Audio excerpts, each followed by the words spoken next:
everyone, and welcome to the newest edition of The Insider, the ongoing video series that keeps you up to date on all things IPW. I am the voice of IPW J-Rod. Aftermath is the first place we get to see the fallout of what happened at War on the Shore, as well as where a lot of athletes look to get a fresh start.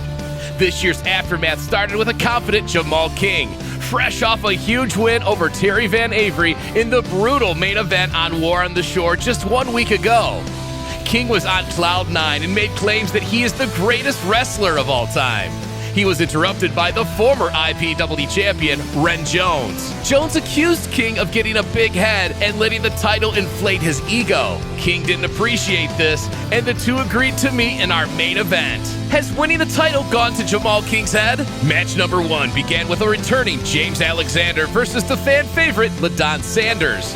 Alexander hasn't been seen since 2021 and obviously stayed in shape his entire time away. He spent a large portion of the match beating on Sanders, but in equal time jaw-jacking with the fans to his detriment eventually.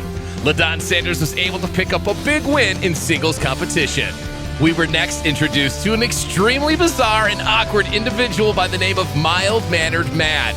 Matt has been hired as the newest IPW analyst and has made his way down to the ring to interview one of the fans. He was interrupted by Josh Raymond.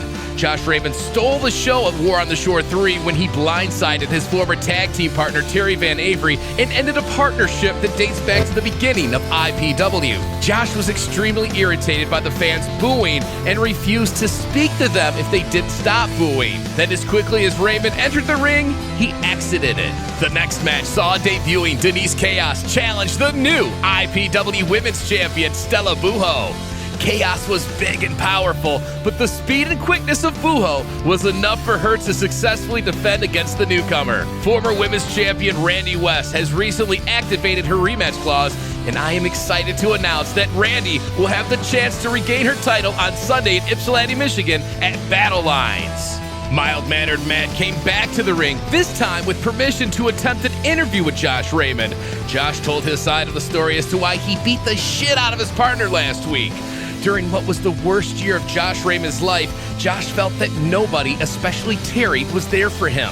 Eventually, Terry Van Avery made his way out to the ring and refuted each one of Josh Raymond's claims before finally challenging Josh to get into the ring and try to hit him now that he's ready. Raymond refused, saying he knew he would end Van Avery's career if the two fought. Raymond said he would rather a clean break and that the two just went their separate ways before turning his back and leaving a fired-up Terry Van Avery standing in the ring by himself.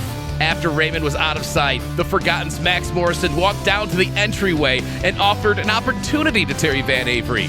Jeremiah Nazareth has decided that Max Morrison needed to be punished by picking someone to fight, but he would not be allowed to fight back. Morrison made the offer to Van Avery, who super kicked his head off, then destroyed him with a jackhammer. At least Van Avery got the chance to take his frustrations out on someone.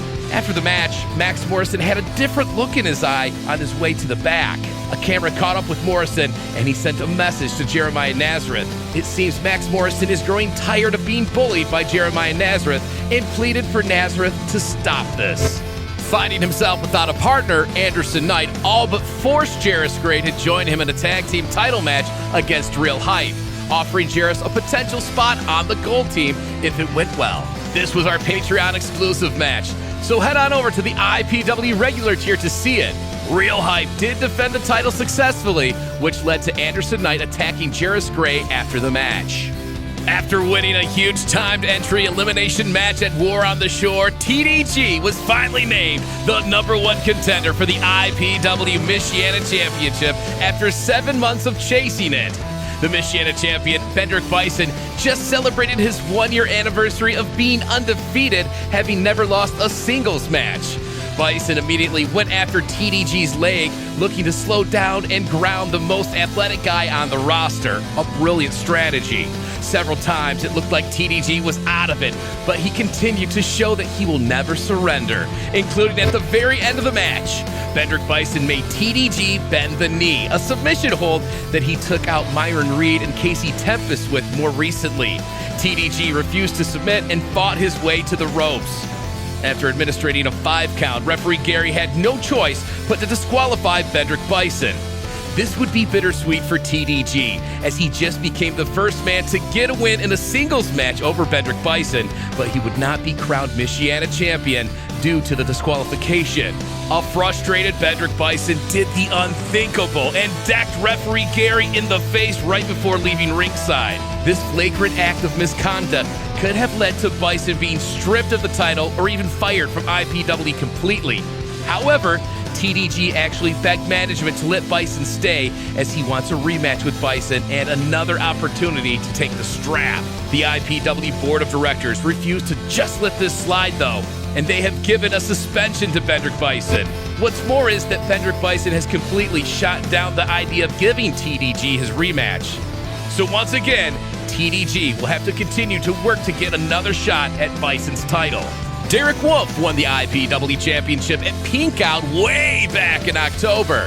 Since winning the title, Wolf has lost every single match he has been in. That makes a 10-month losing streak. Wolf took the time to let it be known that he would retire from IPW if he lost his next match. Chad Alpha had a serious bone to pick with Wolf, as Wolf unjustly ruined his opportunity to challenge for the Michiana Championship. The two squared off, and Derek Wolf would find a way to blast Chad Alpha with that cane of his behind the referee's back and finally put an end to his year-long losing streak. Ren Jones would finally get his rematch against IPW champion Jamal King.